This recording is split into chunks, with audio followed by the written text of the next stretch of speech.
আসসালামু আলাইকুম ভিউয়ার্স, যারা আসলে পিসি বিল করবেন মোস্ট ডিমান্ডেবল একটা পার্টস হচ্ছে মাদারবোর্ড। মাদারবোর্ডটা যদি ভালো না হয় আপনার পিসি নিয়ে কিন্তু লেফট রাইট করতে করতে অনেকটা সময় চলে যাবে, কাজ তো আপনার হ্যাম্পার হবেই। আমার সামনে যে মাদারবোর্ডটা দেখতে পাচ্ছেন এটা একটা AMD সিরিজের একটি মাদারবোর্ড, MSI ব্র্যান্ডের B450A Pro Max double L মডেলের একটি মাদারবোর্ড থাকবে।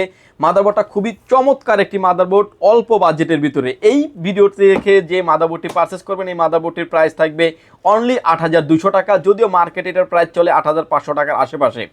এবং পোর্ট অ্যান্ড বাটন হিসেবে পেয়ে যাচ্ছেন আপনি VGA পোর্ট, HDMI পোর্ট থাকবে, সিরিয়াল পোর্ট থাকবে, র্যাম স্লট থাকবে দুইটা, NVMe স্লট থাকবে, গ্রাফিক্স কার্ড লাগাতে পারবেন, PCI কার্ডের অপশন থাকছে। রাইজন 5-এর রাইজন সিরিজের আমি বছরের মডেল নাম্বারগুলো বলে দিচ্ছি। Ryzen 5-এর 2200G, 2400G, 3200G, 3400G, 5600G, 4600G, 5700G পর্যন্ত সকল প্রসেসর সাপোর্টেড এই মাদারবোর্ডটিতে। এবং এই ভিতরে যে মডেলগুলো আছে F সিরিজ কিংবা X সিরিজ, এই প্রসেসরগুলো কিন্তু আপনি সাপোর্টেড এই মাদারবোর্ডটিতে। ব্র্যান্ড নিউ একটা ইনটেক মাদারবোর্ড থাকবে। একটা অফিসিয়ালি মাদারবোর্ডের কিন্তু কদর অন্য রকমের। আনঅফিসিয়ালি মাদারবোর্ডের প্রাইস হতো ৭,৫০০ টাকার আশেপাশে।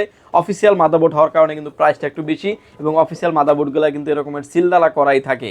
ব্র্যান্ড নিউ একটা মাদারবোর্ড, অফিসিয়ালি 3 বছরের ওয়ারেন্টি পেয়ে যাবেন। প্রাইস থাকবে মাত্র ৮,২০০ টাকায়। বিস্তারিত জানার জন্য স্ক্রিনে দেওয়া নাম্বারটিতে সরাসরি কথা বলতে পারেন, চাইলে হোয়াটসঅ্যাপে মেসেজ দিতে পারেন।